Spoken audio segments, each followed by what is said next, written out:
So now you've pulled the trigger and purchased your gold coins, bars, or bullion. Congratulations. Do you want to know the best ways to store your gold? Don't just hide it in a shoebox or 10 paces from the oak tree like a pirate. Be smart and protect your investment the right way. I'm Caesar Meyer with Crown Gold Exchange, and I'm going to show you 4 ways to properly store and secure your gold. The 4 ways we're going to discuss on how to safely store and secure your gold include home storage, safety deposit box storage, offsite private safes, and gold depositories. If you're going to store your gold at home, this is definitely the most convenient option, yet the most dangerous option.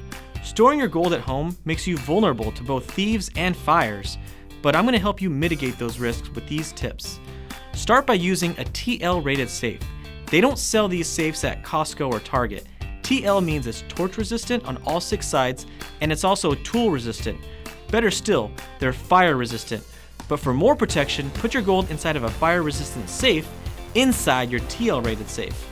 Now, there are professional safe crackers around the world, so no safe is completely impenetrable.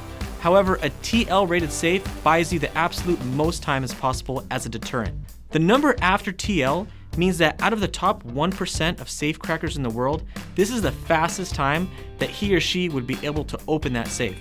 For example, a TL15 safe means that it would take the best safe cracker in the world 15 minutes to open it, while a TL30 would take 30 minutes. Here's a little story for you.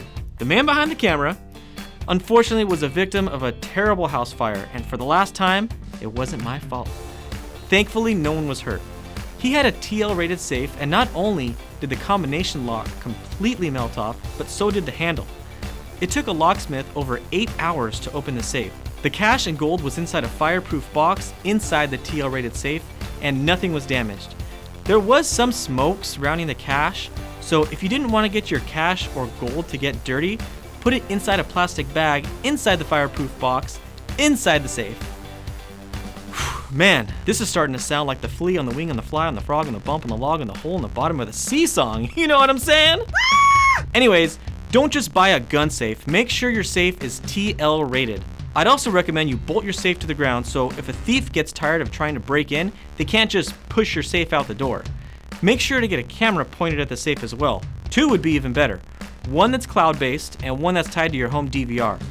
If you have a home alarm system, see if they can partition the alarm system into different sections. This way you can disarm your house, but still have your safe armed. If you can partition your alarm, I'd recommend a contact sensor on the inside of the safe door, as well as a vibration sensor inside your safe. Don't forget to call your home insurance and see if you can add gold bullion to your policy. Most importantly, don't go telling people you have a safe full of gold. You might be impressed with yourself with your new home setup, but just keep that to yourself. Don't go telling your kids, your coworkers, or your other family members. If the home safety and storage idea sounds like too much trouble, think about storing your gold in a bank safety deposit box. This is a great way to keep your valuables protected without having to come up with so much money out of pocket. The downsides to safety deposit boxes are that they aren't FDIC insured, so if on the very rare occasion that they're burglarized, you're not covered. However, you can possibly add it to your homeowner's insurance policy. Also, you're very limited as to when you can access your valuables in a safety deposit box. You're limited to the time when the bank is open. Remember COVID? Some banks shut down for months, and if your stuff was inside, then too bad. Most importantly, the IRS can seize the contents of your safety deposit box and force a sale to satisfy any tax debt or penalty. An alternative to a safety deposit box is an off-site, local, private safety deposit box. The key differences are that you'll have access to your items 24/7 as well as complete privacy. Private insurance is also available for private off-site safety deposit box locations.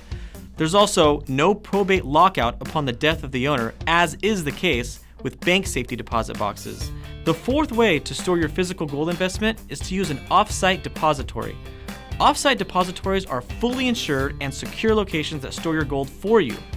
The only way to access this gold is by making a request and having it sent to you by mail. The depository charges a small fee, generally of 0.5% of your gold's value. So if you have $100,000 worth of gold, your monthly bill will be about only $42. Offsite depositories have additional tax advantages also. By having your gold stored there, you can invest in gold through your IRA retirement account. Lastly, by having your gold stored in a depository, you can also qualify for a collateralized loan at interest rates that are cheaper than your credit card. You can borrow up to 75% of the value of your gold and just make monthly interest-only payments.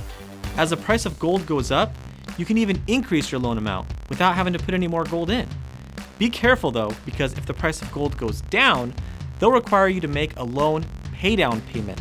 So if you don't pay, they have the right to sell your gold and recover their costs. If you're ready to buy some gold for yourself, contact me and my team at crowngoldexchange.com. We can ship anywhere in the US. If you learned at least one thing from this video, please give me a like. It will tell YouTube to show this video to other people just like you.